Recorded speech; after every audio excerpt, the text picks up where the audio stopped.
दरिद्र को दुखी न दीना, कोई दरिद्र नहीं होता, कोई दुखी नहीं होता, कोई दीन नहीं होता, कोई अबुध नहीं होता, कोई लक्षणहीन नहीं होता।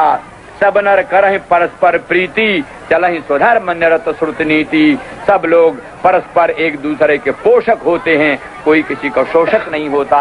सब एक दूसरे का रक्षक होते हैं, कोई किसी का भक्षक नहीं होता। सब एक दूसरे के शुभ चिंतक होते हैं, कोई किसी का अशुभ चिंतक नहीं होता। सब एक दूसरे के पूरक होते हैं। सामंजस्य, सामनस्य और ऐकमत्य की स्थापना ही मुख्य रूप से उत्तम शासन का लक्ष्य। बाघ बकरा एक घाट पानी पिए, चूहा बिल्ला का आपस में मेल जोल हो जाए, और सांप और न्योले में भी बैर मिट जाए, ये उत्तम शासन का लक्षण है। यही राम राज्य है, यही धर्म राज्य है, यही ईश्वर राज्य है, यही धर्म सापेक्ष पक्षपात विहीन राज्य है। इसी राज्य का वेदों में वर्णन है, रामायण में वर्णन है, महाभारत में वर्णन है। यही राम राज्य है, यही धर्म राज्य है। इसी के द्वारा राजा, प्रजा, शासक और शासित सबका कल्याण होता है, सबका अभ्युदय होता है। लोग कहते हैं कि राजनीति में साधु सन्यासी को नहीं आना चाहिए। People say that a sadhu should not enter politics, that good people should not enter politics. I say to such people that they take for granted that politics is the property of crooks, that only crooks should be free to do what they please in politics, and good people should not interfere. The fundamental question is, what actions lead to the rise and fall of dharma, the rise and fall of righteousness? For example, if by telling a lie you protect 20 Brahmins or 10 cows, then telling a lie is dharma.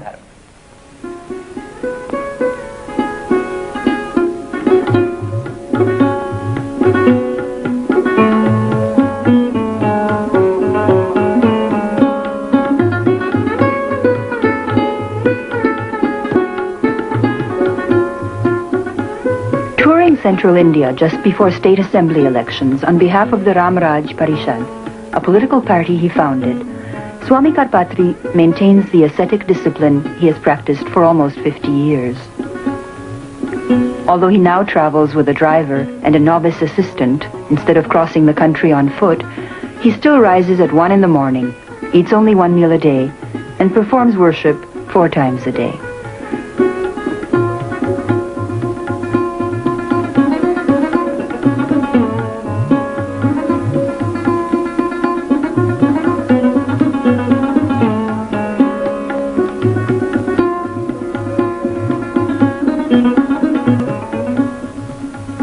Swami Karpatri has published more than 20 books of scholarship and social commentary, many of them dealing with the relation of politics to religion.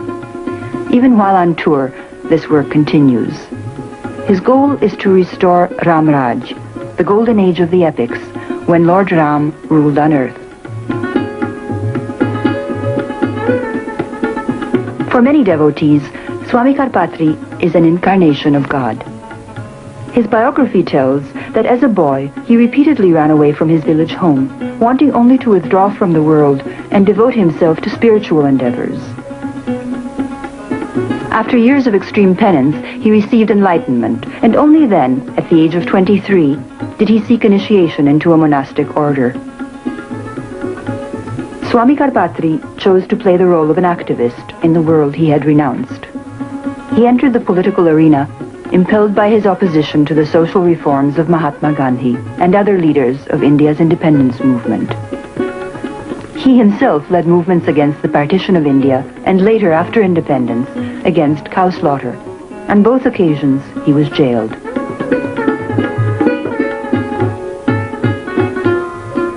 In 1947, when India became independent, Swami Karpatri founded a new political party, the Ram Raj Parishad.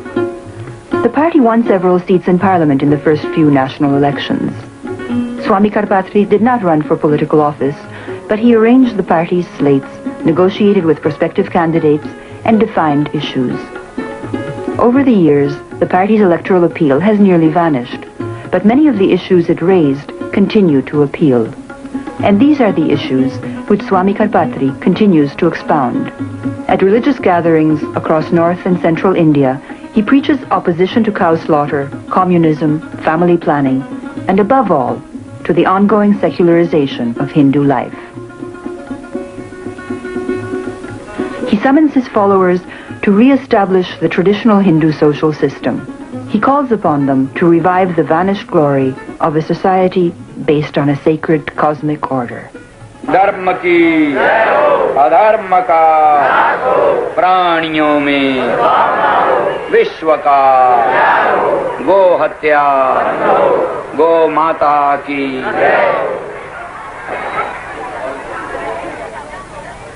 Her her Mahadev.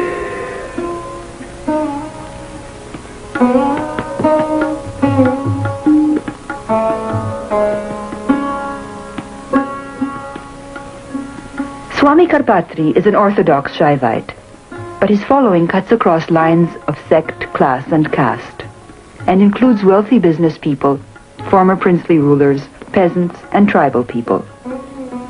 These villagers are receiving prasad blessed by Swami Karpatri. They do not know his name or of his prominence.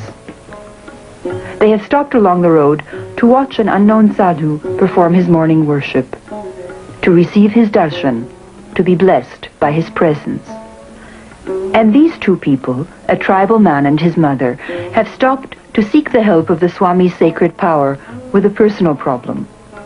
They are attempting to make an offering to Swami Karpatri through his assistant, who is busy packing up the worship vessels.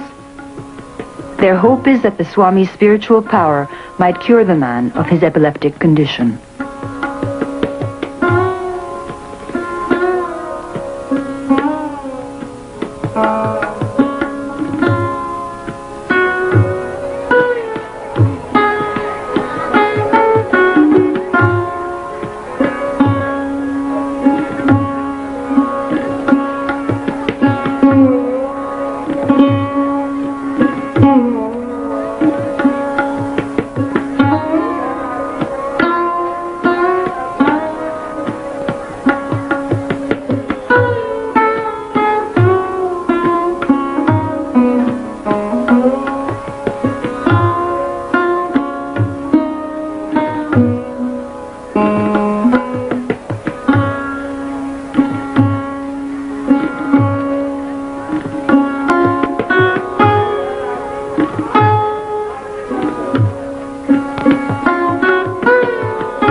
सात में उनका प्रादुर्भाव या जन्म हुआ था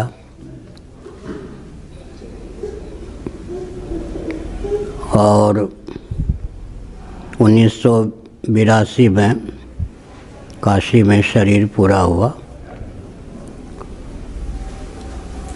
प्रतापगढ़ जिला है उत्तर प्रदेश में, भटनी नामक गांव में उनका प्रादुर्भाव हुआ था। उनके पूर्वज गोरखपुर के निवासी थे। प्रतापगढ़ क्षेत्र के राजा ने वहाँ के ब्राह्मणों को निमंत्रित करके बुलाकर बसाया। उसी परंपरा में पूज्यपाद स्वामी करपात्री जी महाराज थे। हरिहरानंद सरस्वती जी उनके सन्यास का नाम था। वे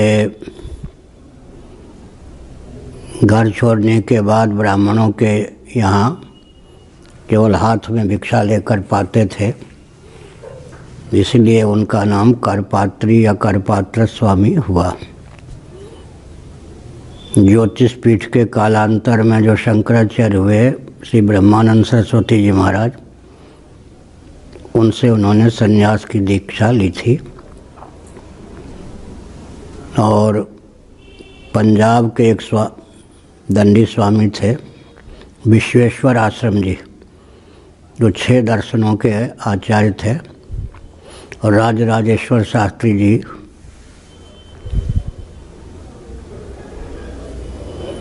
के पिताजी लक्ष्मण शास्त्री जी के सहपाठियों में थे। तो उनसे उन्होंने नरवर, जो उत्तर प्रदेश में एक विद्यापीठ है, वहाँ 2.5 वर्षों तक विद्या अध्ययन भी किया था गृह त्याग के पश्चात। वे संस्कृत वाङ्मय के दिग्गज विद्वान थे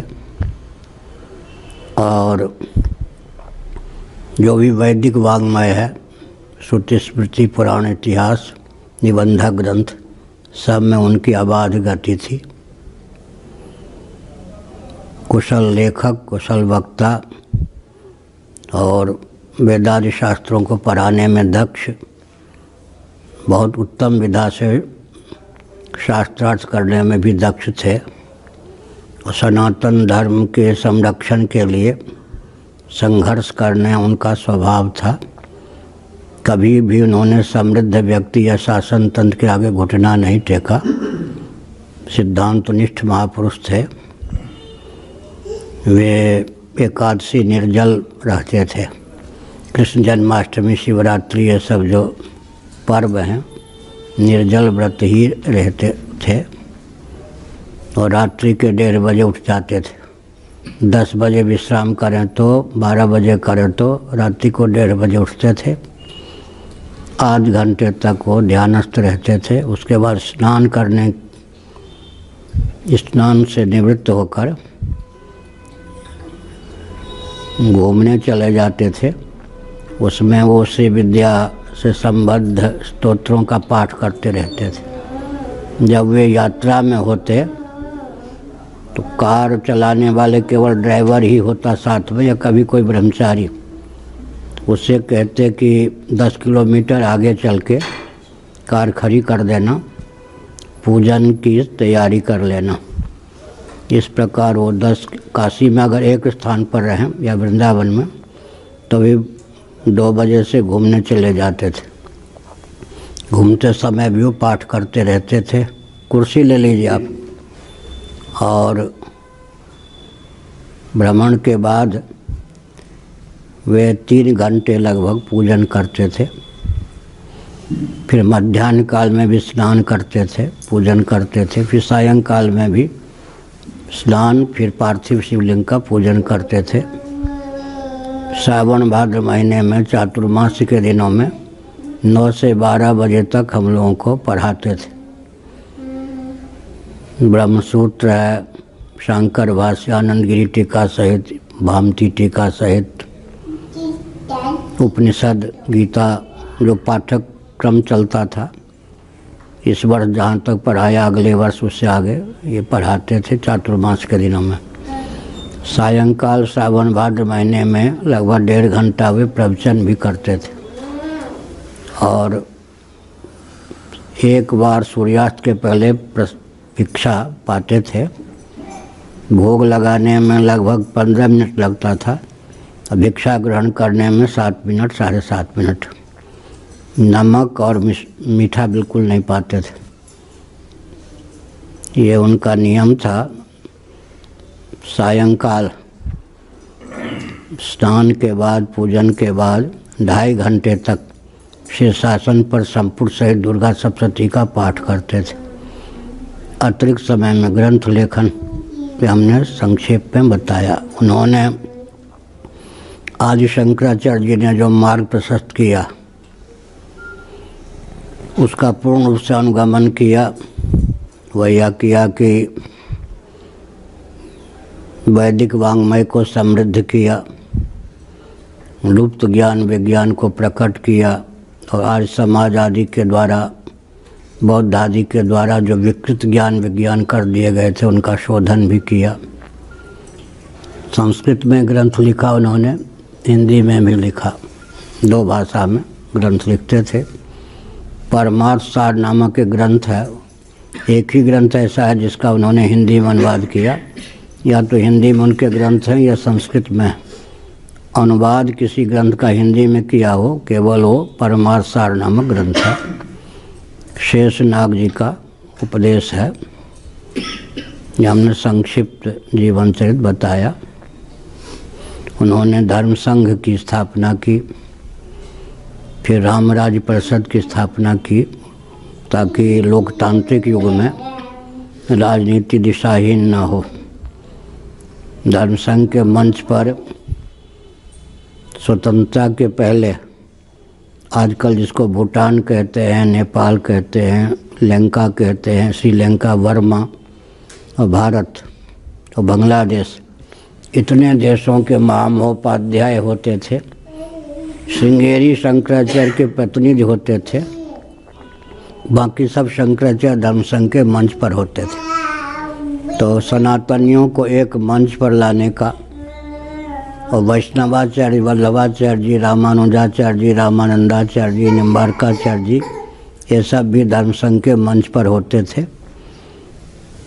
और कोई विपक्ष शास्त्रार्थ के लिए आता तो उसको जहाँ तक बनता ठहराने का, मार्गव्य देने का भी प्रयास होता था। बहुत स्नेह सम्मान पूर्वक उसके पक्ष को सुना जाता और बहुत ही स्नेह सम्मान पूर्वक उसके पूर्व पक्ष का खंडन, निराकरण भी किया जाता। यह मंच की व्यवस्था थी।